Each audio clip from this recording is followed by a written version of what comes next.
A 60-minute segment detailing the Trump administration's deportations to a maximum security prison in El Salvador was pulled on Sunday night, stirring controversy within the news organization. The correspondent who reported the story, Sharon Alfonsi, accused new CBS News editor-in-chief Barry Weiss of, quote, spiking the segment. Alfonsi sent an email to her colleagues expressing her frustration that Weiss had pulled the segment, which she called a political decision. She said they had reached out to relevant government sources for a response, but failed to receive one, and noted that her story had been cleared by the news organization's lawyers and standards team. Alfonsi suggested Weiss wanted government sources to be interviewed, and argued that CBS News has handed the Trump administration a, quote, kill switch for any stories it finds inconvenient if the network chooses to air stories without a government response.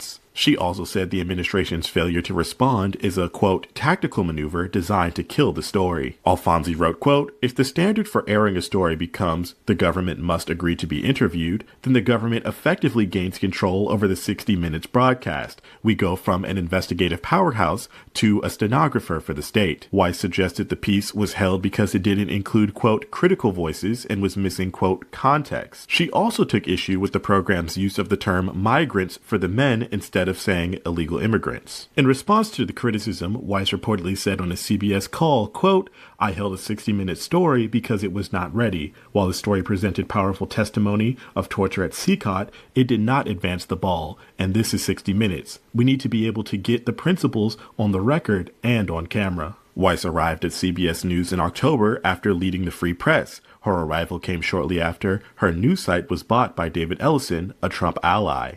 To all units, proceed to your post assignments. All units, proceed to your post assignments. That's the sound of the police. Whoop, whoop. That's the sound of the beast.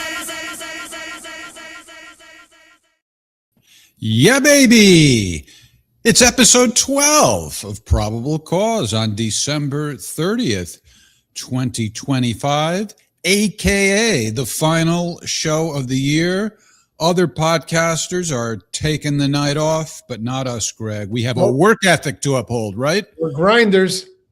And Somerville John is also with us. He's not taking the night off, fulfilling his audience duties. Thank you, John. I hope that you really fulfill your duties and give us a call at 520-525-8359. In fact, I hope others do. We can wish each other a happy new year or a happy Jew year, whatever is your preference. That was a new one on me. You haven't heard that one? No, never. What are you doing for New Year's Eve? Anything? Quiet. Like to stay home on New Year's Eve. Yeah, you're a guy who parties on Tuesday nights when there's no holiday. When you, that's so you the can beat amateur hour the that night. There's a lot of bad drivers out there. Yeah, I know. John is eating dinner. You mean you're eating dinner now, or you're eating dinner for New Year's Eve? I'm not sure. He can't call because he's eating dinner. I think that's what he means. All right, whatever. Call later then. So we're going to talk a little bit about that Barry Weiss 60 Minutes controversy. This was about some prisoners, rather deportees, who became prisoners and were sent to Venezuela back in March, I believe it was. Or migrants, if you want to take the 60-minute version of it. Let's say migrants. I'm good with that. No. Let's call it what it is. Well, it's not that migrants is wrong, though, is it? I think it's misleading. Is it? Yeah. All right. It implies that they're here legally, you mean? Yes. And that upsets you. Doesn't upset me. I don't agree with it, but I'm not going to lose sleep over it either. All right. Well, I debuted a new solo, I don't know if we call it a podcast, but I'm going to be making these videos and commentaries called the Norman Report. And I just did the first one about this topic.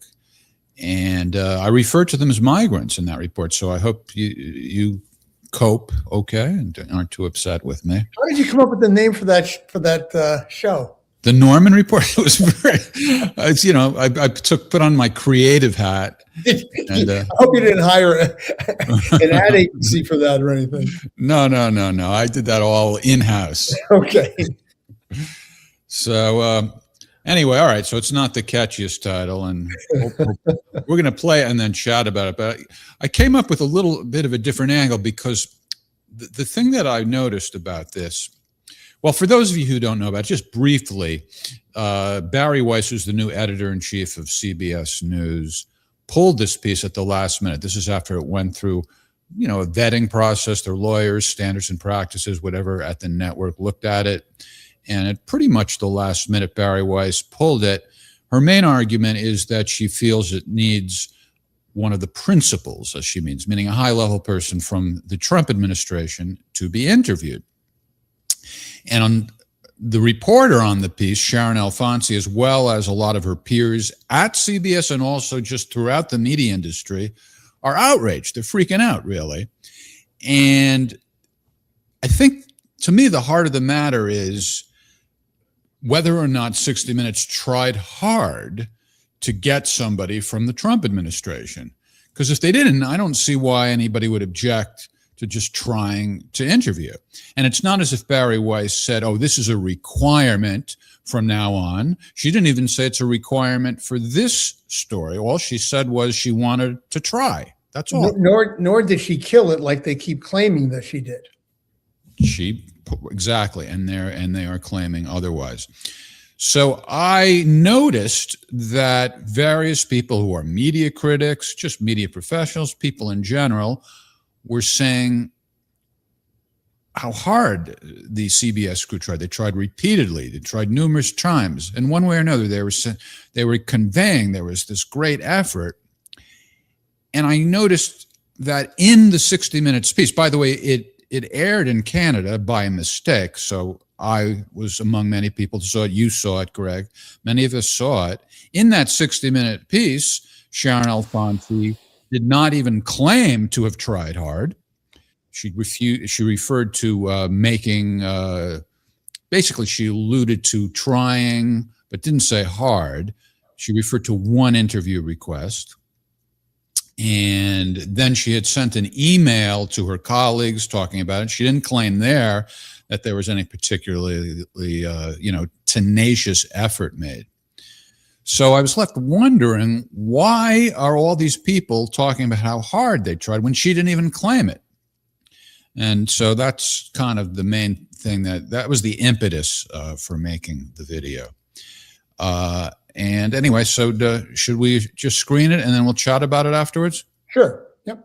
Right. It's about 10 minutes long, so Greg and I won't be on screen while we do that, and then we'll just come back right afterwards. Here is the very first episode of The Norman Report. Enjoy, won't you? F. Norman, The Norman Report. As you might have heard, a 60-minute segment about deportees imprisoned in El Salvador, where the Trump administration sent hundreds of Venezuelan migrants last March, did not air as scheduled on December 21st. Just a day and a half before it was set to broadcast, CBS News editor-in-chief Barry Weiss decided to hold the story. She said she wanted someone from the Trump administration to be interviewed on camera, and she provided the 60 Minutes team with the personal cell phone numbers of White House Deputy Chief of Staff Stephen Miller and Border Czar Tom Homan. Although CBS announced the report will air in a future broadcast, and Weiss later told her staff she wants it to air as soon as possible, Sharon Alfonsi, who reported the postponed segment, sent a note to her 60 Minutes colleagues accusing Weiss of killing the story and doing it for a political rather than editorial reason. In her note, Alfonsi also said her team had requested responses to questions and/or interviews with DHS, the White House, and State Department, and they all refused. Although the segment didn't air in the U.S., it was seen in Canada, and at the very end of it, Alfonsi said this. The Department of Homeland Security declined our request for an interview and referred all questions about CCOT to El Salvador. The government there did not respond to our request. So, as you heard, Alfonsi mentioned only one request that was made for an interview and said nothing about asking for, let alone receiving, written statements. But on December 22nd, Isabella Simonetti, reported in the Wall Street Journal that responses had been sought and received from DHS, the White House, and State Department, but were not included in the segment. Apart from CBS, Alfonsi's media peers have responded much as she did. That is, they're pretending the story was killed rather than held until the boss thinks it's ready. They're also insisting that the 60 Minutes team tried so hard to land an interview, and it's therefore unreasonable for Weiss to want them to keep trying. For example, in a December 23rd article published in The Guardian, Margaret Sullivan told her readers that Alfonsi argued eloquently and persuasively that 60 Minutes repeatedly sought a comment and was turned down. Repeatedly? I politely asked Sullivan on her X page what she's referring to, and so did a few other people. Instead of answering us, Sullivan locked her account, and now only approved followers can see her posts. Likewise, media critic Jeff Cohn commented on his Facebook page that in her report, Alfonsi had mentioned repeated efforts to get responses from the administration. There's that word again, repeated, even though Alfonsi mentioned only one interview request. So I asked Cohn what he's talking about. He didn't answer. NPR media critic Eric Deggans sang the same song on his Facebook page. The way Deggans put it is, they tried numerous times to get a comment. Numerous? He not only refused to tell me how he knows about these numerous attempts, he also instructed me to stop with this nonsense and listen to the experts, because I've never reported a story and have never been edited. I don't know how he knows that. I also don't know what sort of expertise is needed to ask him what his source is. But I do know that Eric Deggans, in addition to pontificating for NPR, is a college professor specializing in the field of media issues, ethics, and journalism. So I decided to take his advice and speak with attorney Charles Glasser, who's also a professor. Moreover, Glasser spent 14 years as the global media counsel for Bloomberg News, where he was responsible for pre-publication review, ethics issues, and training the company's reporters on legal issues and journalistic fundamentals. He also worked in the legal department at NBC News and was a journalist for 13 years. I asked Glasser what he thinks about Margaret Sullivan's article and about Sharon Alfonsi's response to her story being held, and about the way Barry Weiss's detractors instantly embraced an apparently baseless narrative. Here are some of his thoughts. Listen, Margaret needs to take a dose of her own medicine, because if you look at that paragraph, right, does it quote Alfonsi saying that? Does it cite to Alfonsi saying that somewhere? Does it say told The Guardian? No, it does not. The spin on this is just remarkable. The story was not killed, okay? It was held up. Newsrooms are not a democracy. She's the boss, period. Editor-in-chief is the king or queen of that newsroom. And wise leaders in all fields of endeavor take advice and confer with colleagues and interact. But her decision at the end of the day is her decision.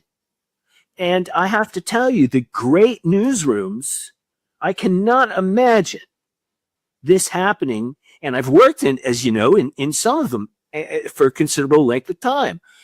This would never fly at Bloomberg. It would never fly at the Wall Street Journal. It would never fly at Dow Jones. If you've got a problem with a story, yeah, you can piss and moan and make an argument at the editorial meetings, and, you know, that's fine. But you don't put it out there and craft this narrative that you are somehow the victim. The idea that a reporter would throw a temper tantrum and make all these claims and be the victim, you know, oh, the man is trying to silence my voice. And of course, they try and make it about, oh, this is caving into Trump. You just have to stop blaming Trump for an internal problem. What do you say to those who are assuming the Trump administration gave 60 Minutes ridiculous answers that just weren't good enough to use? Don't think for the reader. Don't be afraid of letting the donkeys bray. Let the asses bray, as Nat Hentoff used to say. And if anybody, be it Trump, be it Hillary Clinton, I don't care. Whoever is on the other side of the question, if they send you gibberish, boil it down and it'll look like gibberish. I mentioned Jeff Cohn earlier. Now, this is a guy who has a lot of impressive credentials, not the least of which is that he was the producer of Phil Donahue's MSNBC show. So more than most people, Jeff knows exactly what's involved in booking high-profile, in-demand guests. And I would think that it's sometimes necessary to be quite persistent, and that it's helpful to be able to directly contact the person being sought rather than going through a representative. But Jeff insisted it wouldn't be appropriate to call Stephen Miller or Tom Homan or whomever on their personal cell phones because of the, quote, repeated efforts that had already been made. But for all we know at this point, those repeated efforts might be non-existent. Nonetheless, he says calling someone's cell phone would in this case amount to begging, and that would be just too unseemly, according to Jeff. What do you think, Charles? Journalists worth their salt, right? Any journalist on any beat worth their salt has the private cell number of big guy and big guy's number one man, their body man, right? On their cell phone. That's just the way it works. Hey, listen, I'm trying to reach so-and-so. I want to do an interview. That goes on tens of thousands of times a day. It seems to me that some of the migrants sent to CCOT weren't even gang members. And regardless, nobody deserves to be tortured. So I'd like whatever is going on there to be exposed. Do you think this 60 Minutes story will eventually air even if nobody from the Trump administration is willing to do an on-camera interview? Barry Weiss is a good enough reporter to move the story anyway, right? And said, we did everything we could. Here's what they said, boiled down, it's, whatever, a toss away paragraph and you're done. You're done.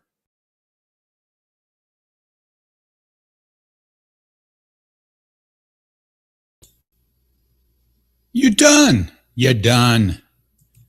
You're done. Very well done. Nice for that initial Norman report. Thank you. You're very kind. So is Somerville John. I actually was not happy with my delivery, but it's okay for the first time. I was using a teleprompter and it was going too fast, so it's like, I don't know, it didn't sound natural to me. But anyway, well, it'll get better. It'll get better. So let's talk about the issue. Enough about me and my semi-acceptable delivery.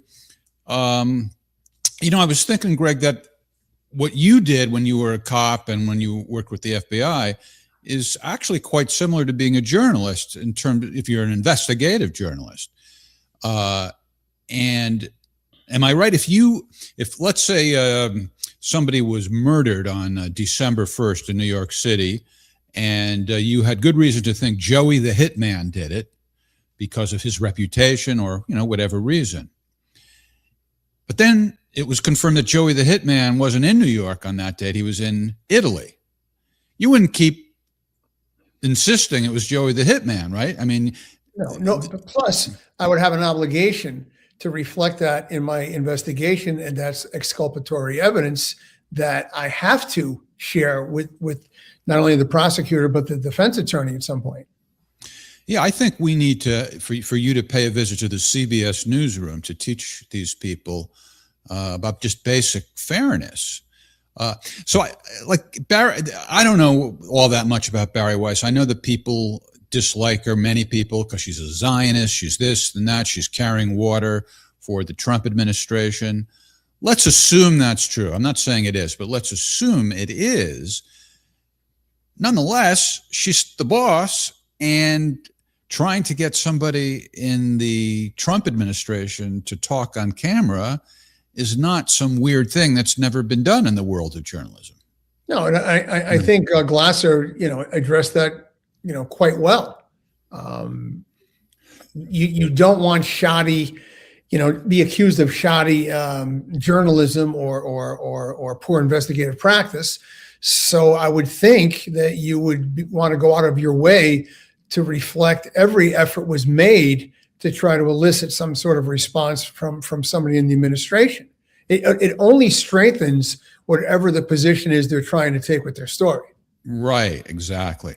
So if you know, or you have your, if you, or not you, but the police suspect somebody of something, well, it's a long ago example, but I think it's a good example. When George Zimmerman shot Trayvon Martin, there were demonstrations in the street immediately saying, why hasn't he been arrested? Why hasn't he been arrested? And, do you want him to be convicted or just arrested? Correct. And if he was arrested immediately, he would have lawyered up and said nothing, because that's always how it goes. But instead, he was cooperating with the police. He was going out to the scene of the shooting. He was talking on video for hours and hours and hours. It turned out that they pretty much had no evidence against him except what he said, which wasn't even that strong, but that's all they had. Yeah, I mean, there's always this push-pull sort of a scenario where they expect the police to make an arrest, immediately, like on TV. Yeah. And, the police department, if they're doing their job effectively, should not feel pressured into making an immediate arrest. They want to make sure that their investigation is thorough and complete and can withstand the scrutiny of a judge and jury. All right. So those of you who hate Bari Weiss, take heed. If you want to nail her, let's just see once you really have the goods on her and nail her. But you don't have the goods on her now. Well, what is the rush? I mean, I don't understand what the urgency is to get the story out. It's still going to be a story next week or the week after. So I don't understand why they feel like it's. So well, it was. I could see where it would be frustrating and annoying, but ultimately it doesn't really matter. It's not as if they had made plans to go to an event in some other part of the country and they had bought plane tickets and paid for hotel rooms. That would be suffering a hardship if that sort of a thing had been canceled. But this was just their little emotions. They were expecting the story to air on such and such a date. Doesn't cost them any money. It'll still air. And I think there's a very good chance that it'll be a better story. It won't be a worse story, but Afonso obviously had a hissy when things didn't go the way she wanted them to go. And that's just not how, adulting works. We all have worked, for bosses, and you recognize that they're the shot caller. They have the ultimate say in what goes and what doesn't go. And you either live with it or you decide this is not the right place for me and you go somewhere else. Right. Now, I have this feeling that what's going on at that prison is absolutely horrific. Torture, sexual abuse, getting beaten up. I mean, just when they arrived, the way they dragged them in, remember, in the chains, and they were all hunched over. It's like, why do you have to do that to people? Well, the hunching over thing, I suspect, and I'm not trying to, I don't know. I'm not trying to apologize for them or explain, but it sounds like you are. Let it rip. No, but I think their strategy is they want them disoriented. They don't want them looking around to see where the exits are, how many guards there are, that type of thing. When your head's down looking at the floor, you don't have a sense of where you are, where the exits are, where the guards are, that type of a thing. So I can understand strategically maybe why they do that. Interesting. I would have never thought of that. Did you just think of that right now, or is that something? No.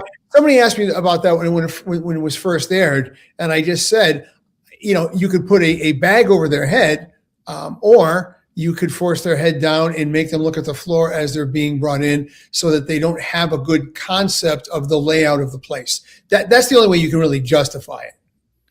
Well, you could also put blindfolds on them. That wouldn't be nearly as uncomfortable as the way it looked, what they were doing to them. I agree. That's why I said you could hood them.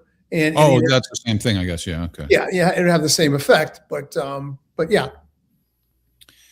Well, I don't think it would make too much sense to talk about the specifics of that story because I know that a fair amount of people saw it. As I mentioned earlier, it did air by mistake in Canada, not even everywhere in Canada, but on one particular outlet. I forgot exactly what it is. And then, so it got out. A lot of people saw it, but not that many people did. So I guess it wouldn't make too much sense to go into the details, but it did look pretty bad. Yeah. And but they've shown that footage before, Jeff, and other stories too. That's not brand new footage, I don't believe. Yeah, well, that's Barry Weiss's argument. It was already reported, and she wants to add something to it. Yeah. So anyway, I continue to be totally going insane over this whole idea that people who are Barry Weiss detractors are just insisting that she tried hard. But the other, not only her, but her, the team at 60 Minutes tried hard to get an interview. But yesterday, the New York Post came out with an article. Let me just, here it is. What? Something's not working here. Let me try that again. Okay.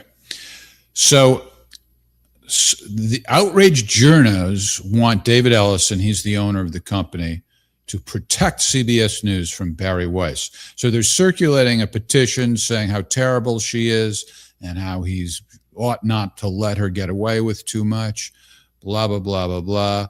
Jeff, this is the equivalent of I want to speak to your manager. Yeah, right. Exactly. Now, and so look at the part I highlighted. Once again, these media professionals are saying the 60 Minutes team made reported efforts to get a comment. Well, I don't know what these efforts were. You saw it and you heard it in my report. Here it is again. Yeah. What's going on? The Department of Homeland Security declined our request for an interview and referred all questions about CCOT to El Salvador. The government there did not respond to our request.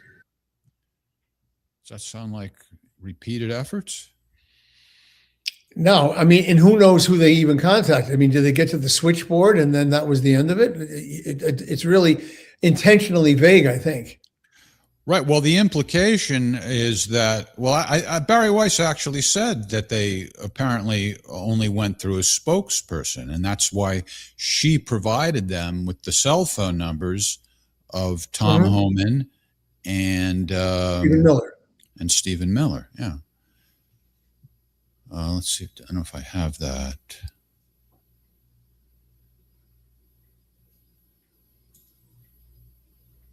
No, I guess not. George Clooney weighed in. He's also outraged. And so Barry Weiss responded by inviting him to the CBS newsroom. He did an interview with Variety. And there's the quote: Barry Weiss is dismantling CBS News as we speak.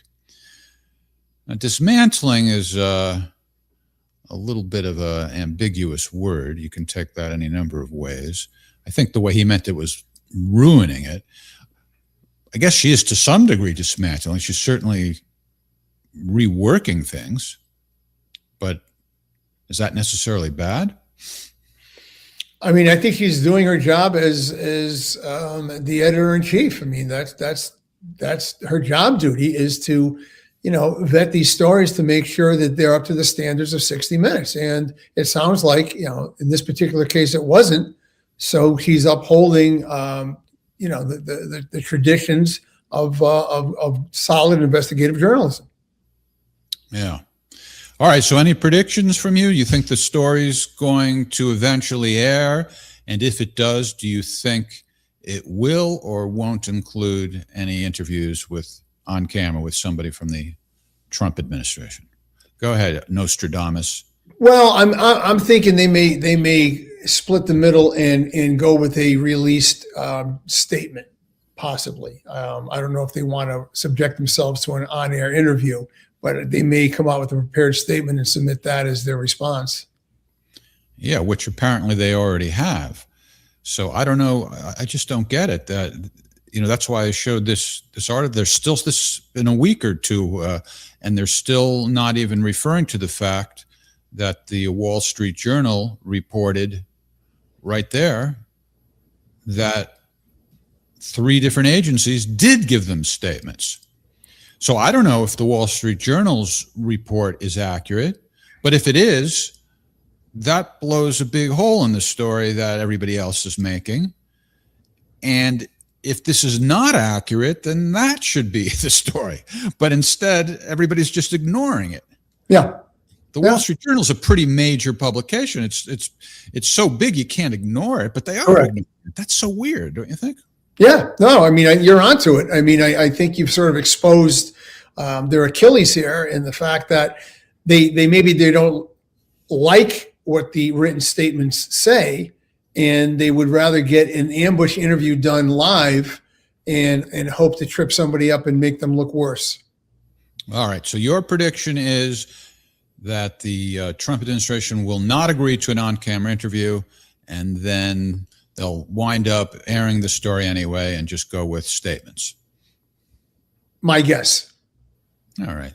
I don't know that I disagree. I think the story will air for sure. Yes.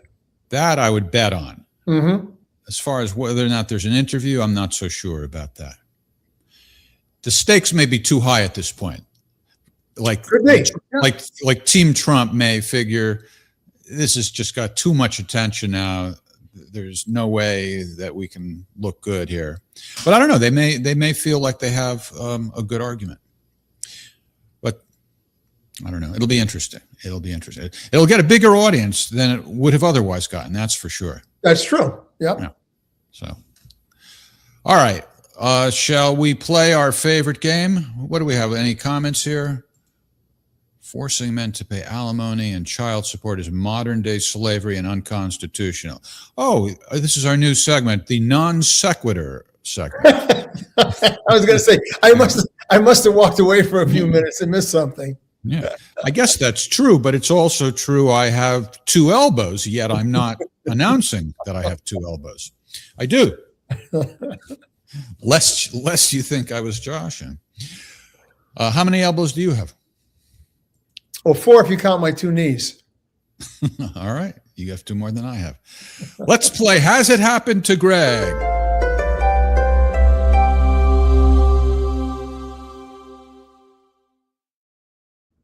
This is when we look at videos that are floating around the World Wide Web having to do with police interactions with the public. And then we turn to Greg and say, has it happened to you? Anything like it? And then Greg makes shit up. No. You're like under oath for the entire duration of not just this episode, but the whole podcast, the series. Of course. You are under oath. Well, since it's the end of the year, Greg, I thought that it might be nice to focus tonight on the police as the good guy. Good. None of these people getting beaten up things or anything like that. Wondering, did the police overreact? Very often, I don't know how often, let's just say very often, the police do good things. They're kind. So let's highlight that tonight. Good. In the spirit of the new year. All right. Let's take a look at our first video. This you might find somewhat amusing, if not unusual.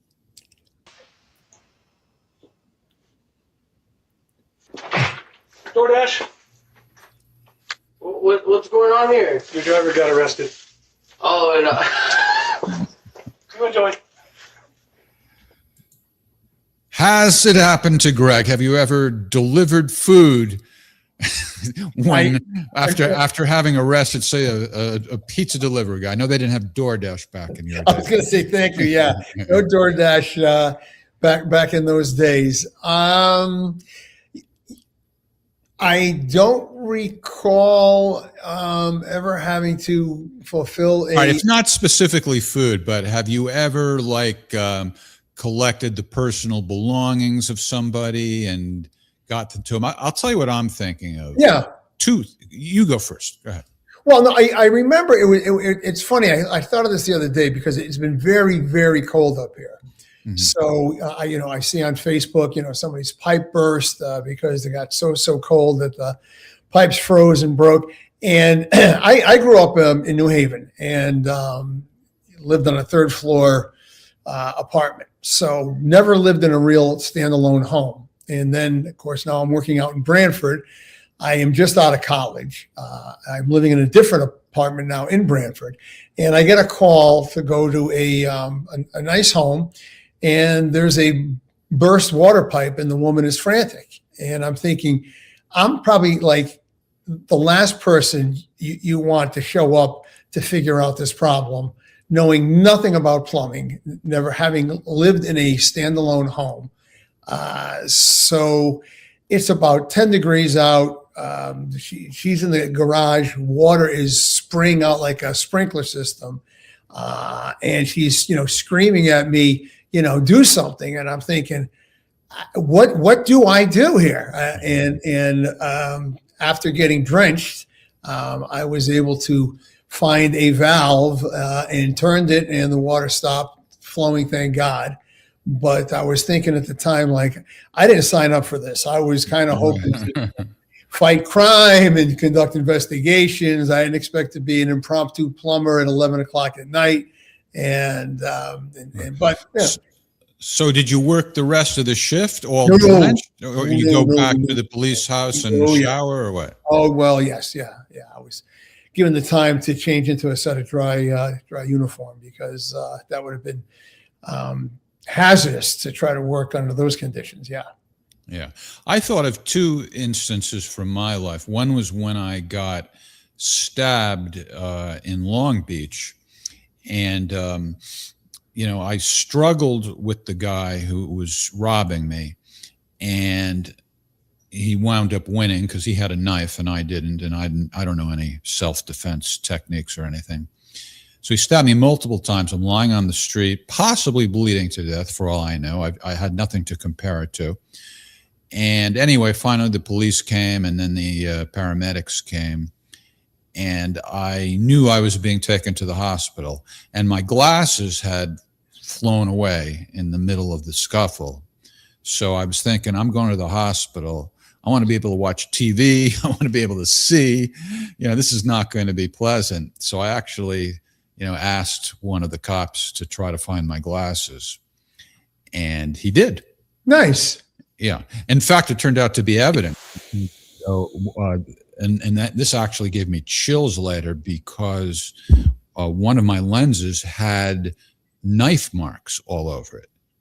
So, I'm thinking, wow, if I wasn't wearing glasses, I might have been blinded by this. Sure. Yeah. But anyway, it was good enough to see a little bit in the hospital. So that's kind of like a cop doing like a little something extra for somebody. Yeah.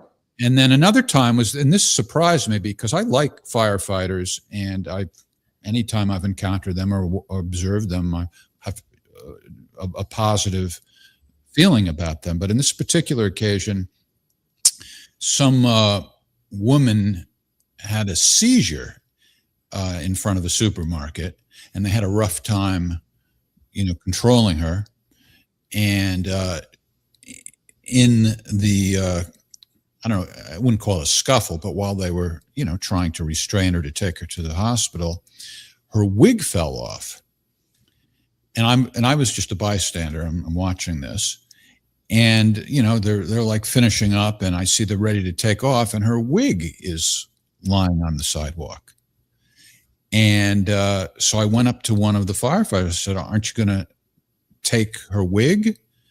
And he said something like, "Oh, is that important?" I'm like, "Well, I guess it is to her." Sure. Yeah. Yeah. She's wearing it for a reason. Yeah. So I don't know. These are the things that pop into my mind. All right. Something else popped into my mind is a little theme here when you were talking about how cold it was when you were, Well, did you say cold when you got drenched or just? Yes. Yeah. Yes. That's why the pipes burst, because it was like below 20 degrees. Yeah. All right. Let's keep with that theme. An icy pond. Right here, Ruby to the rescue, our persons of the week. Tonight in Grand Traverse County, Michigan, the incredible rescue and the incredible bond between a dog and her owner. Is that him right there? Yeah. Michigan State Police Officer Cameron Bennett's responding to a 911 call. A 65-year-old man had fallen into an icy lake. His dog, Ruby, right next to him. Ruby on the ice, and she knew that her owner was in trouble. I got a rescue disc. I don't know if he can get a hold of this disc or not. Officer Bennett's rushing toward the man, the officer's body cam capturing the whole thing. All right, you ready? I'm going to see if I can get this to you. The officer throwing a rescue disc, but it doesn't reach the man. But the quick-thinking officer has an idea. Perhaps the man's dog can help. Send your pup here. Will she come to me? The man in the water telling the officer yes, his dog's name is Ruby. Ruby, come here. Come here, Ruby. Officer Bennett attaches the orange rescue disc to Ruby's collar. Call her. Call her. The dog's owner in the water calling his dog's name, and watch Ruby running toward him with the disc. Get a hold of that disc.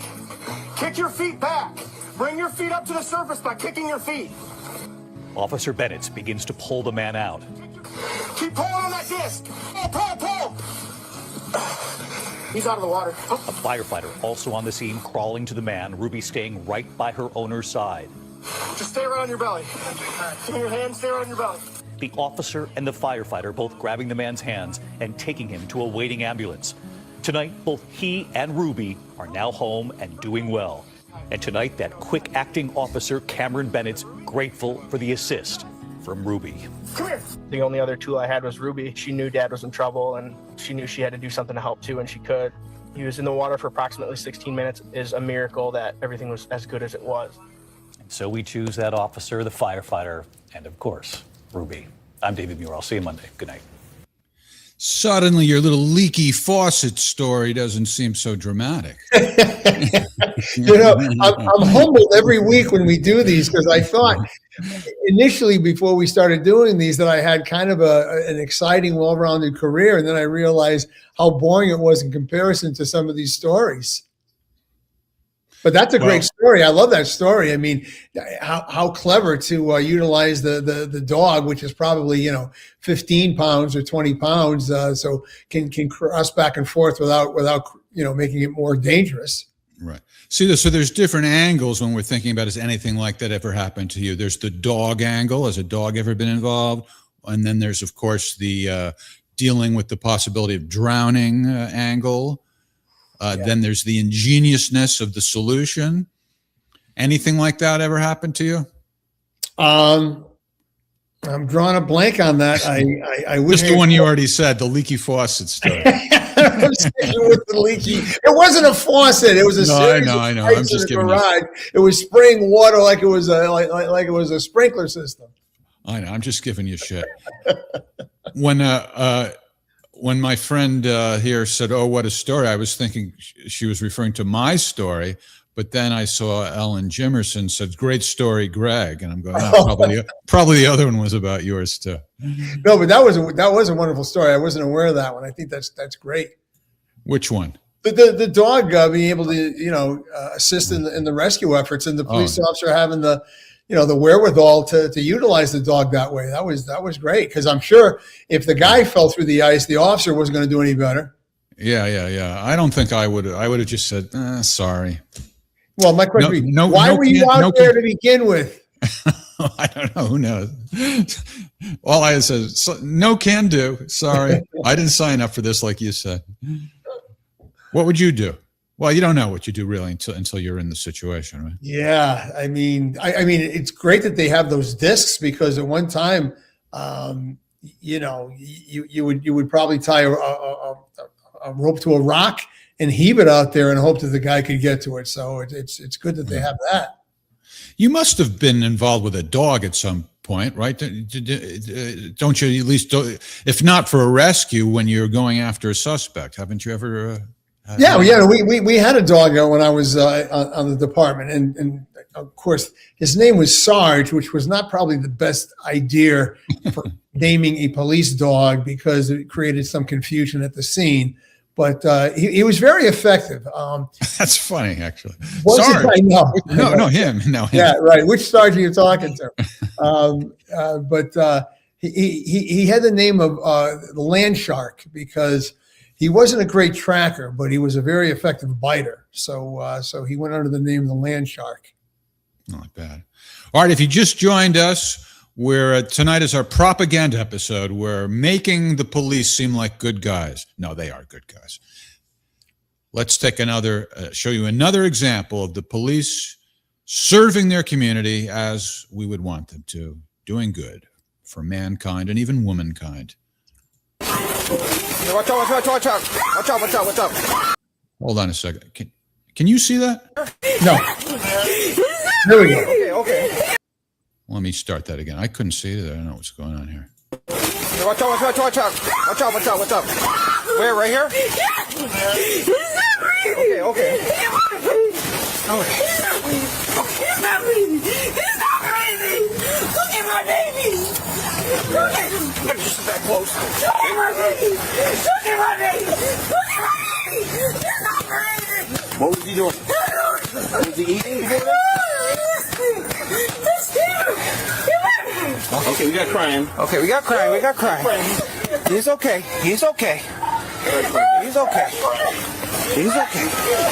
Okay, you okay? You okay? Okay. Here. All right, enough of that. The kid's fine. Just a little scare. Now, you police officers, you're trained to do certain things like the Heimlich maneuver and things like that? Yeah, I mean, we practiced at the police academy, with adult CPR and infant CPR. And also that included clearing airways. So I remember, I was an only child, so I didn't grow up around babies. But I do remember having to hold the little dummy, the little mannequin, in one hand, and then you would practice, tapping in between the shoulder blades to help dislodge any food. That was one of the first things you did before you went to CPR, hoping that resolved it, because CPR was sort of a last resort. So was the mannequin's family very grateful for you saving? Yeah, I had a 100% success rate with the mannequin. Yes. Right. Well, have you ever done, I don't know, saved a life or at least administered some kind of medical aid? Administered CPR, but ineffectively. Ineffectively? The subject. Well, one time it was unwitnessed, and it was only, I don't want to say it was performance theater, but it was more to appease the family, because it was apparent that this CPR was not going to be successful in that instance. Don't worry, I'm sure the statute of limitations has expired by now, Greg. So don't. Well, no, but the thing is, when it's unwitnessed, it's really only successful within a short amount of period if it's witnessed. If it's unwitnessed, as in this case, it became apparent from the condition of the person that they had been dead for more than a little while. But with the family standing there expecting you to do something, you sort of go, I don't want to say through the motions, but you do it realizing that it's probably, impossible for it to be effective at that point. Especially if they knew about your valiant efforts with the leaky faucet. They're like, come on, you fixed a leaky faucet. Yeah, I was able to turn off the water. This is human here. Come on. And the other time it was unsuccessful. And I still think about it. But, I'm also told by medical authorities, if the heart attack is severe enough, it could take place in the parking lot of the hospital and the person's not going to survive it. Okay. And do you have to worry about I don't know if malpractice is the word because you're not a doctor, but Yeah. if you're not, well, a doctor has to worry about malpractice, right? But does a police officer, if they're... No, I think there's like a good Samaritan law in Connecticut where, you know, if as long as you don't do anything harmful to the person, then you are covered. You're indemnified if you made a sincere effort to try to be helpful. All right. What about a chokehold? Would that be considered? Chokehold, I think we're in a different arena at this point. All right. Let's see. Do we want to talk to Somerville John on the phone before we move on to the next video? Is he on? Yeah, he's in the process of coming on. Should we talk to him? Sure, yeah. All right. I was going to kick out of him. Somerville John, good evening. Jeff, good evening. Greg, good evening. International audience, good evening. Happy New Year's to everybody. Guys, I just wanted to say, wish you well. Jeff, we will have a happy New Year. I will expect another email with articles from the faith, and we'll see if anything can be purchased. All right, I appreciate that. What do you think of the positive light we're shining on the police tonight? Are you a guy? Would you consider yourself pro cop in general? And tell the truth, even though Greg is here and he has firearms. No, I mean, we were brought up to respect the police. Of course, I sure wish they would keep their ticket book at home or lose it or something like this. But they have a very, very tough job. And when there's negative publicity about the police, then of course that hurts everybody.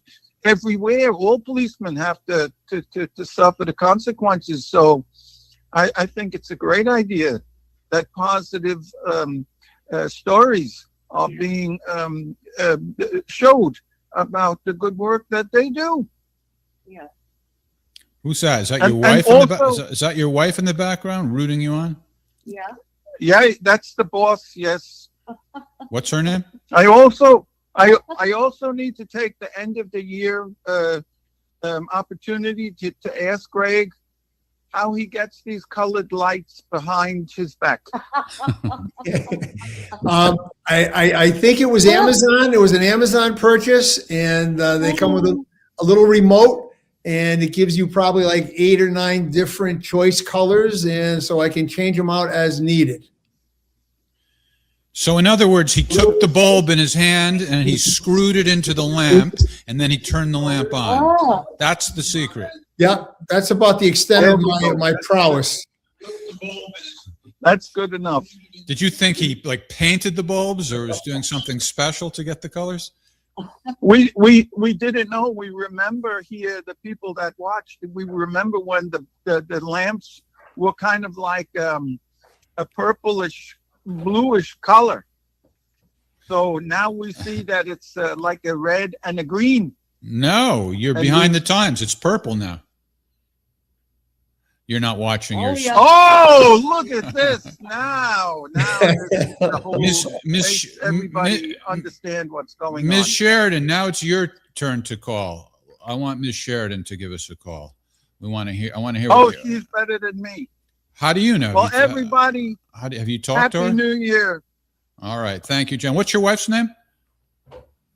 Ursula. Ursula. Happy New Year, Ursula and John. All the best. Call anytime. We love you. Thank you. Okay. Thank you. You too. Okay. Thanks, John. Bye-bye. Bye-bye. Hey, Jeff, now that we're talking about saving lives, I remember when I was getting ready to leave the police department, I had a guy come up to me one time and say, I want to thank you. You saved my life one time, and I'm not sure you remember it. And I said, no, remind me. And he said, yeah. He goes, you said to a group of your fellow officers, okay, let him up. I think he's had enough. Oh, that was saving his life. All right. That counts. All right. So Ms. Sheridan says yes. I don't know if that's if the yes to my invitation to call or some other yes. It's hard to put these things into context. Anyway, let's take a look at another video. See how many there are? Because there's a lot of evidence that the cops are good guys. There's no shortage of evidence. Here we go. Finally, she was walking with a purpose tonight, the surprise of a lifetime. When the Franklin County Sheriff's Office in Kansas started receiving phone calls about a woman walking alone on this remote highway, they became concerned. There's just nothing but farmland. It's not unusual for it to be 20 degrees in the morning, and it would really stick out for somebody to be walking. Sergeant Vega and his deputies soon learning that the woman was Christine Wheeler, a mother of 3-year-old twins, and she was on her way to work at this convenience store. She left her home 3 to 5 days a week to walk 6 miles to work in the cold and then walk 6 miles back home. You heard that right, 6 miles each way. She said she was walking to work so she could support her kids, and that really kind of stuck with me. Sheriff Vega and his team had an idea to bring this mother some joy, some real holiday joy.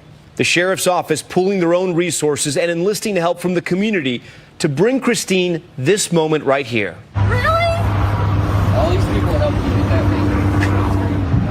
Yes, please. Oh my God. A van, auto insurance, and taxes paid for a full year. I can take him to the park.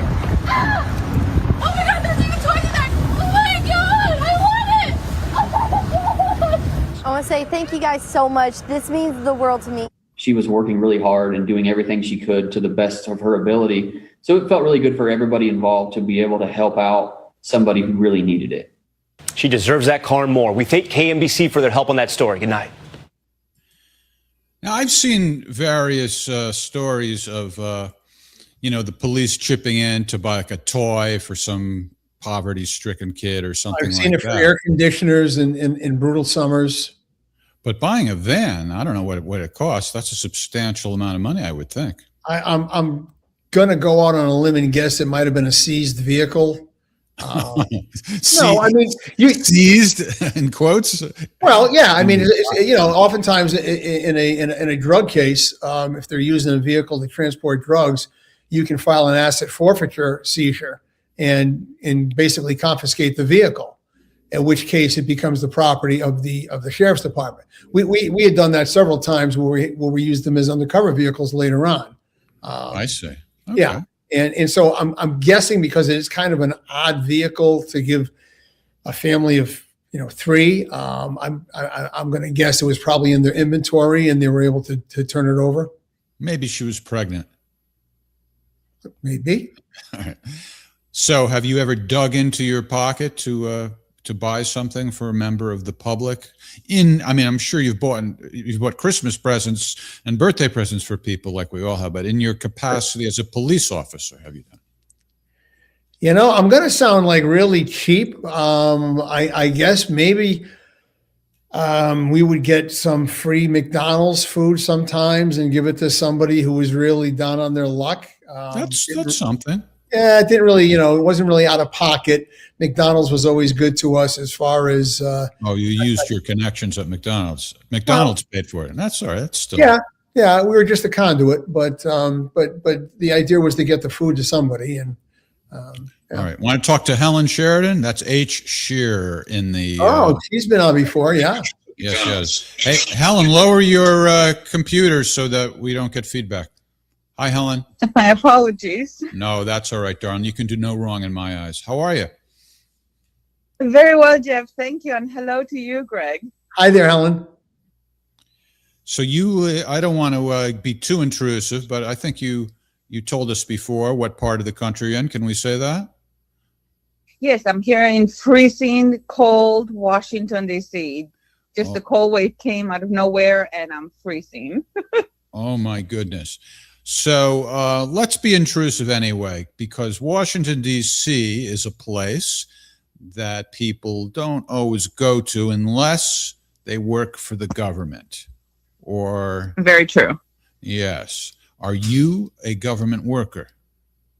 No, never been. I've been the other type, the non-governmental organization, the NGO, the nonprofits. which is the other side of Washington, D.C., besides the lobbyists, of course. Yeah. The NGOs, the ones that are now being exposed as money laundering operations, is that the sort of thing we're talking about?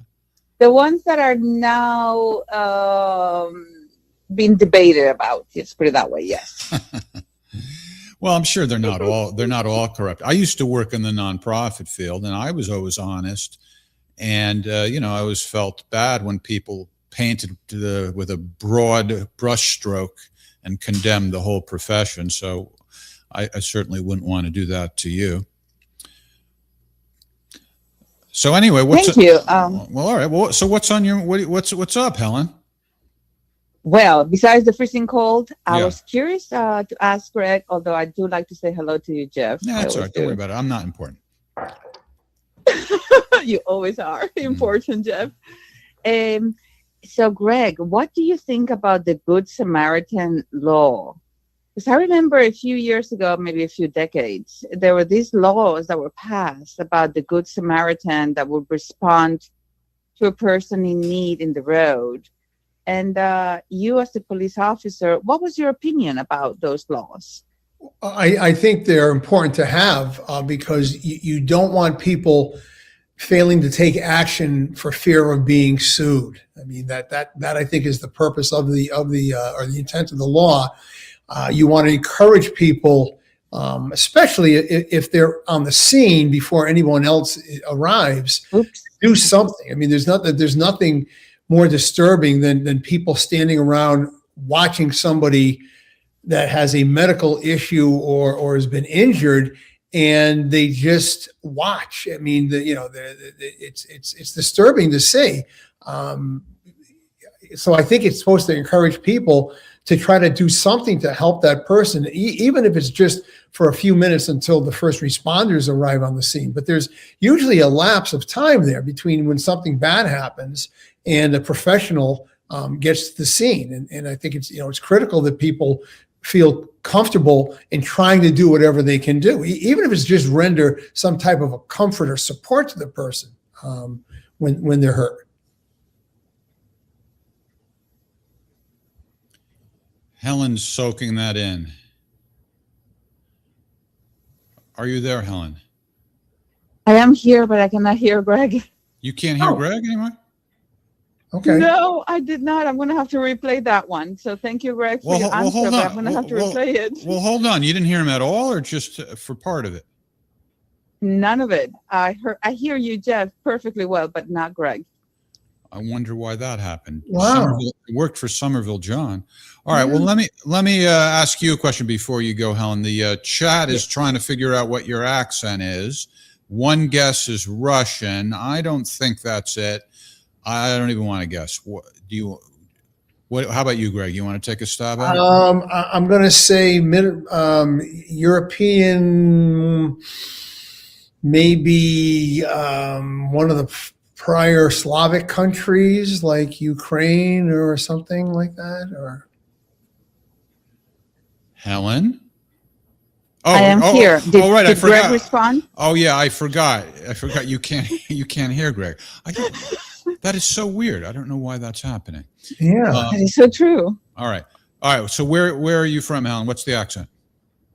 The accent is Spanish. Spanish. As in Spain? Spain. All right. Yes. Wow, I couldn't be more off. No. All right. Well, I'm a little bit disappointed that our phone system suddenly is going haywire. But anyway, thank you so much for the call, Helen, and Happy New Year. Thank you, and you too, and everyone else. Best wishes. I will wave goodbye, seeing she cannot hear me at this point. Good night. Greg is waving goodbye since you can't hear. Take care now. Okay. Bye. Bye-bye. Gee, I'm embarrassed. I thought I used to have a pretty good ear for accents and dialects and stuff, and I missed that one by a mile. I can't get my mind off the fact that she couldn't hear you. Yeah. I don't know why that would have happened. All right. Back. Focus. Figure it out later, maybe. Helen is Spanish. Very good.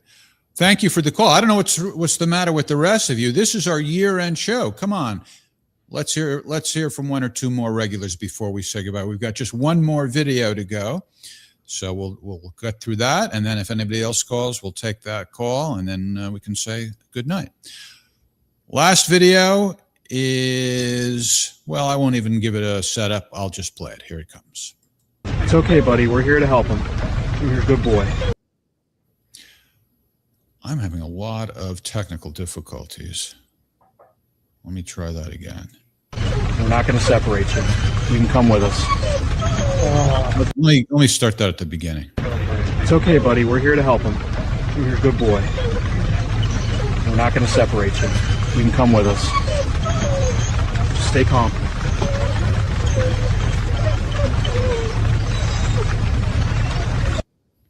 All right, not much going on there. Just kind of sweet. Yeah. That the dog cares about his or her owner, and the cop was very kind and said, okay, you can come. Have you ever no, I guess sometimes you deal with medical situations as well as crime. Have you ever been involved where the person's pet came with them? No, I can't recall, but I mean, I would not make that call at the time. I would defer to the fire department or the EMTs or the paramedics or whoever. I don't think that's fair for the police officer to make the decision, but I certainly am touched by the fact that they were kind enough to do that. Yeah, that is very nice. Well, I guess if you were arresting somebody, you wouldn't let them take their pet. But, I think I told this story before when I got stopped at Best Buy because I refused to show my receipt. Yes, I remember. Yeah. And I eventually gave in because I was freezing. I didn't have a jacket with me, and I had a cat at home, and I was cooking food. So it's like, I think if they had arrested me, they probably would not have allowed me to go and feed the cat or anything like that. Probably not.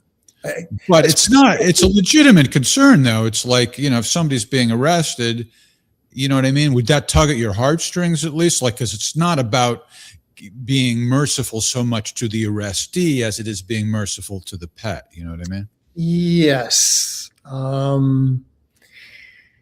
I don't think that's something that would trouble me a lot. If it was a cat. Well, whatever. It's like, hey, here, okay, well, you can take me home, but can we stop and let me feed my pet or something like that? Yeah, I think I'd be lying if I said that would be a concern of mine. Yeah. All right. Honest answer. You are under oath after all. Yes, I am. Now, here's something that I've always wondered. It's kind of a similar thing is if you put somebody in the back of a police car, the doors cannot be opened, correct? Correct. Okay. So is it really necessary to handcuff anybody who you arrest, and do you ever not handcuff them? Personally, no, I always handcuffed and almost always behind the back. Unless the person had some sort of a legitimate, provable medical issue, like a dislocated shoulder type of a thing, where they physically could not get their arms behind their back. But it's an officer safety issue. I mean, what about an 80-year-old woman who you arrested for shoplifting? Yeah, no, I mean. I used to. I was at one time a defensive tactics instructor, which included handcuffing, and there is a way. If you handcuff someone, I don't know if you can see my hands. Look at John says most criminals do not own pets. I don't know. That's quite a generalization. With the backs of your hands touching, right, and you handcuff the person in front that way. It makes it very difficult for them to do anything. They're at a big disadvantage. When you're handcuffed like this, you can manipulate a lot of things. Like this, very, very difficult. So that was shown to me when I was being trained. That's with their hands behind their back? No, in front. Oh, in front. Like when you're saying, like with this 80-year-old. Oh, okay. But the standard way is to be behind their back. Is that correct or not? Behind their back, and ideally, same way, back of the hands together. Okay. Because it makes it very difficult to manipulate things with your fingers when the backs of your hands are touching. So I've only been handcuffed once, and no, it was not in an S&M situation. It was by the police. I've told this story before. I won't tell it again, but I was arrested for disturbing the peace in the context of a hidden camera prank that I did for a TV show. Mhm. So they handcuffed me, and it was really painful. And I even asked them to loosen it. I think they eventually did. But when they took the handcuffs off me, there was an indentation in my flesh that stayed there for quite a while. Is that normal? And if it's not normal, do you think they did it intentionally, or is it hard to tell when you put handcuffs on somebody how tight it is? Is there, are you, the police officer, able to gauge that? Well, in a sort of a violent or an uncontrolled situation, it's difficult to gauge.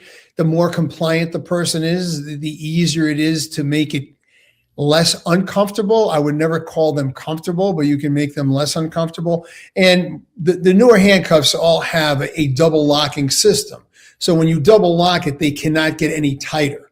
They won't get any looser, but they won't get any tighter. So if you have an indentation in my flesh, is that unusual, or is that typical what happens when people are handcuffed?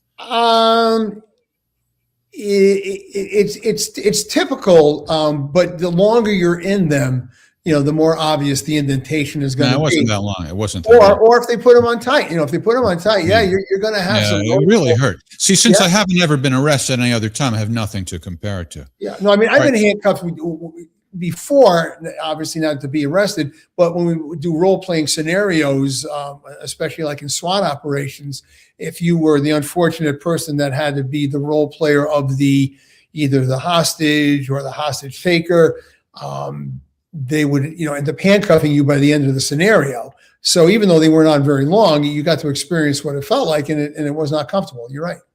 All right, Stefan in the Bronx is being his usual Stefan self.